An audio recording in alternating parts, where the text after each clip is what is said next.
growing food that actually keeps your family alive, the essential crops you need. Listen, food shortages aren't some distant possibility anymore. Governments worldwide are openly discussing them. World leaders are raising alarms. And honestly, it's time we all got serious about growing our own food instead of hoping the system keeps working perfectly. I'm Adam Grove from Backyard Crops, and today we're diving into something that could genuinely change your family's survival situation. We're breaking down 11 of the absolute most productive crops you can grow, even if you're working with limited space. Some of these will blow your mind with how much food they produce. Before we get into this, I really want you to hit that subscribe button. We're building a community of people who actually care about food security, and new videos drop every week on this channel. Consider liking this video and dropping a comment with which crop you think should have made this list. Your feedback matters. Let's start with something most people overlook completely. Survival crop number 1, corn. Corn is absolutely fundamental. This isn't just any corn either. I'm talking about field corn, grain corn, not the sweet stuff you eat at summer barbecues. When you look back through history, it's fascinating. Europe never had corn, not once. Throughout their entire history, they didn't have it until trade routes brought it from the Americas in the 1500s and 1600s. The New World crops changed everything. Corn will produce roughly 15 million calories per acre. If you have really high nitrogen soil, you might push even higher. Let me put that in perspective for you. That's an absolutely staggering amount of food from one plant. The beauty of growing field corn is that it dries naturally right on the stalk. You don't need fancy equipment or a climate-controlled space. You just let it dry, then shuck the kernels off the cob. From there, you can make cornbread, polenta, johnny cakes, all kinds of staple foods that sustained entire civilizations. Survival crop number 2, potatoes. When you look at history, potatoes are legendary. There are documented cases of entire populations living almost exclusively on potatoes through incredibly difficult times. Potatoes are just that reliable. A single acre of potatoes can give you upward of 15 million calories. Some productive states are even pushing 20 million calories per acre. Think about that for a second. One crop, 1 acre, enough to sustain a family. The regular potato is incredibly nutritious. It's a complete food in many ways. You can eat the skin, you get all the nutrients, and they store well if you keep them in cool, dark conditions. Survival crop number 3, sweet potatoes. Now, sweet potatoes are their own thing completely. They're not related to regular potatoes at all, but they're just as important in your food security plan. Different regions have different success with each type. Some people in southern areas find regular potatoes challenging. People up north sometimes struggle getting sweet potatoes to thrive. But here's the thing, at least one of these two will work for your climate. In Okinawa, there was a period where people got nearly 70% of their calories from sweet potatoes. You know what happened? Those communities became some of the longest living, healthiest populations on Earth. In Papua New Guinea, there are cultures where 90% of daily calories come from sweet potatoes. A good sweet potato variety will give you about 7.8 million calories per acre. That might sound lower than regular potatoes, but the nutrition and flavor make up for it. Get yourself the Japanese Murasaki variety if you can. Those things are incredible, seriously incredible. Bake them, maybe add a little salt, and you've got a meal that's both survival food and genuinely delicious. The storage is fantastic too. I have sweet potatoes sitting in my home right now from last year's harvest. They're holding perfectly. That's the kind of reliability you need in food security. Survival crop number 4, corn alternative, amaranth. Here's where it gets interesting. Amaranth is a grain crop that most people have never even considered. It comes originally from Peru, and it's been feeding people for thousands of years.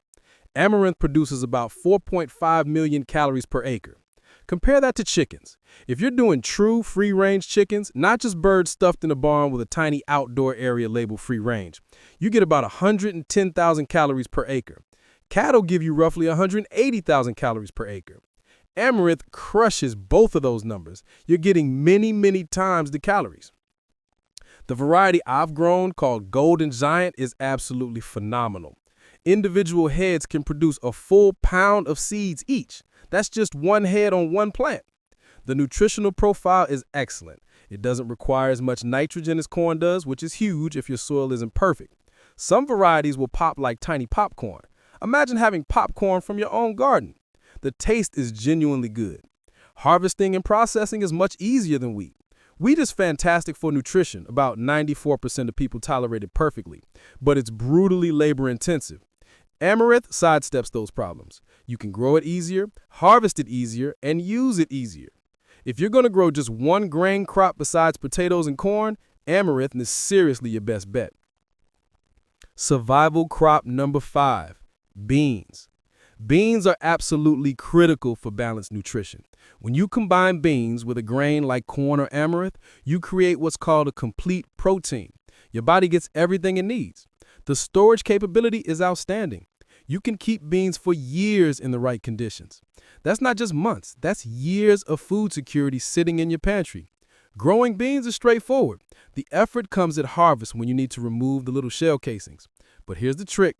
Put them in a pillowcase and beat it against the ground. The shells crack off, and then you just winnow out the debris. Different bean varieties give you different calorie loads. Pinto beans run about 2.3 million calories per acre. Soybeans are higher at 5.6 million calories per acre.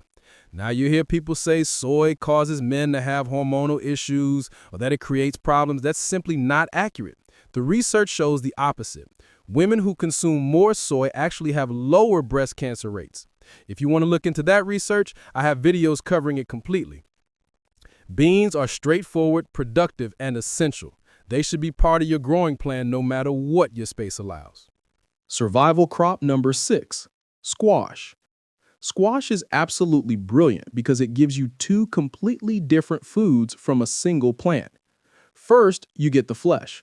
That's the meat of the squash. When they're properly ripened and sweet, they're delicious.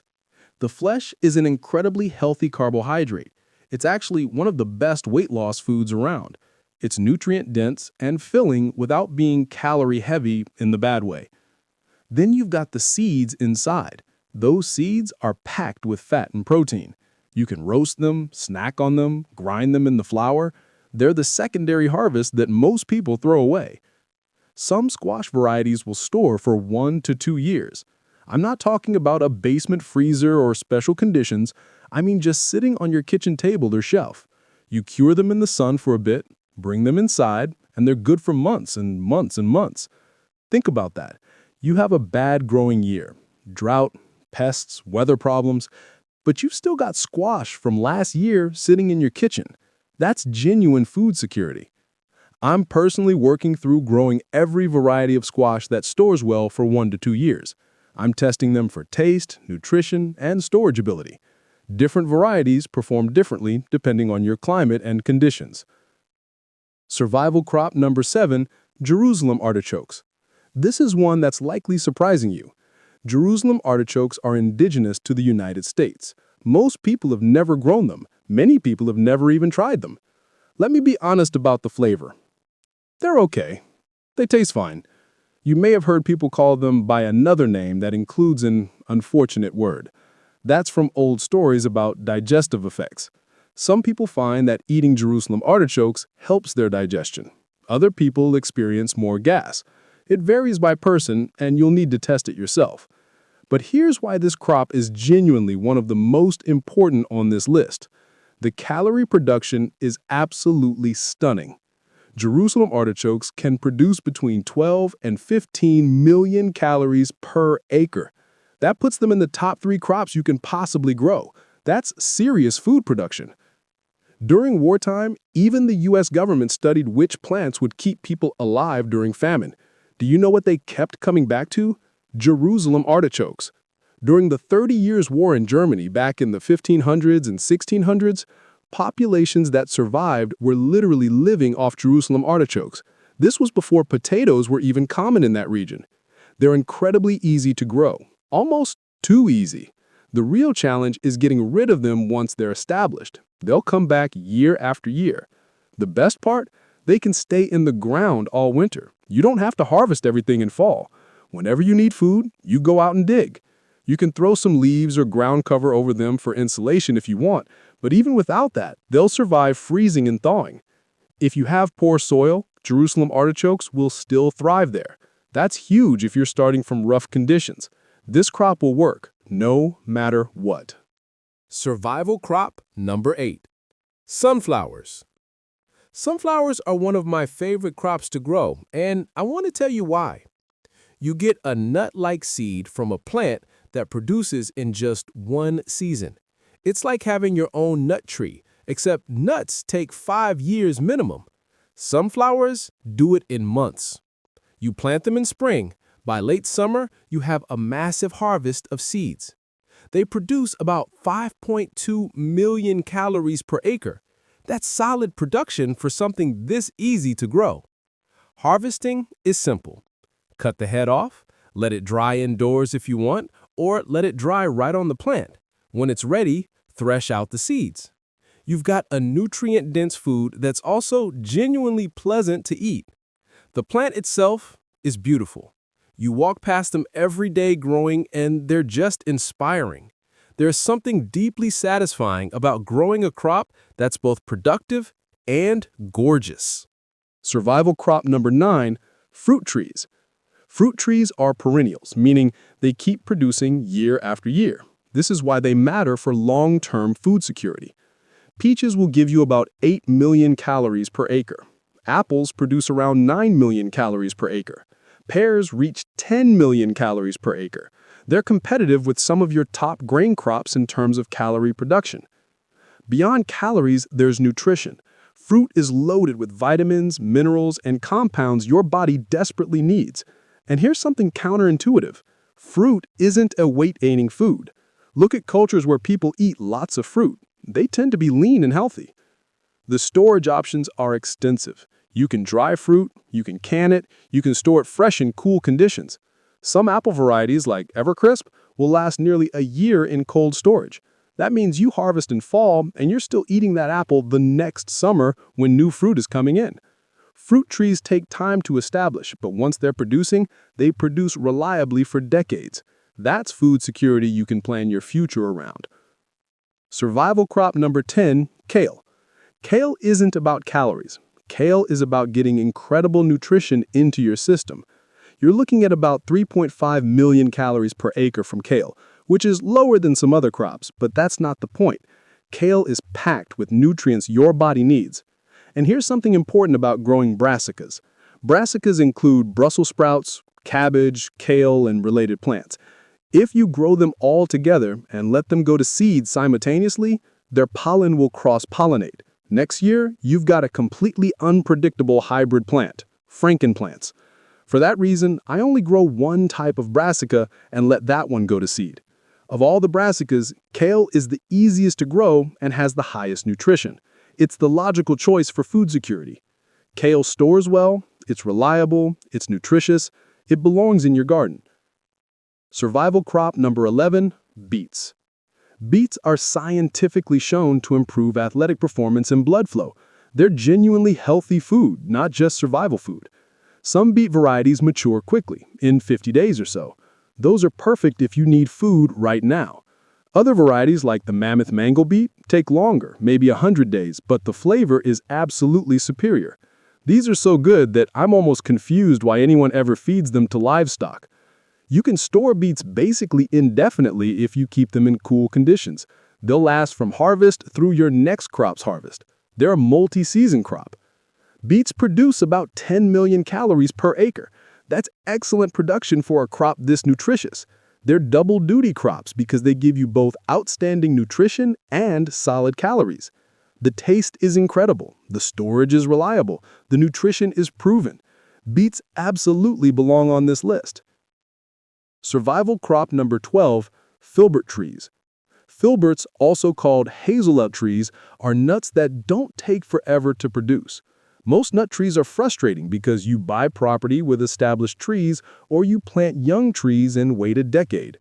Filberts change that equation. You can start getting a crop 2 to 3 years after planting. By year 6 or 7, individual trees are producing 20 to 30 pounds of nuts.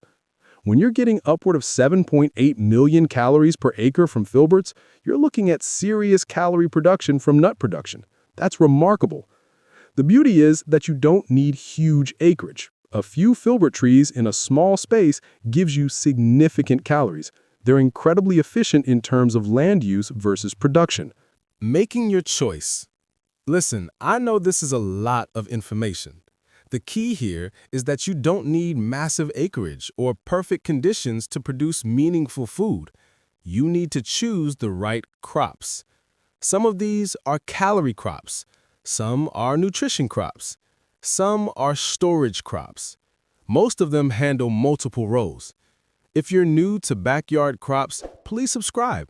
We're building a community of people taking food security seriously. Like this video.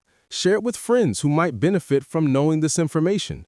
Comment below and tell me which crop you think is most important or which ones you're going to try growing. The reality is that every single one of these crops has proven itself over centuries or even thousands of years. They're not theoretical. They're not experimental. They're reliable, proven food sources. Start with what grows well in your climate. Start with what you can store and eat. Start with what you have room to grow. But start, because this isn't just about hobby farming or having fresh vegetables. This is about genuine food security for you and your family. Thank you for watching. Share this video. Subscribe for more content on growing real food. Your food security matters.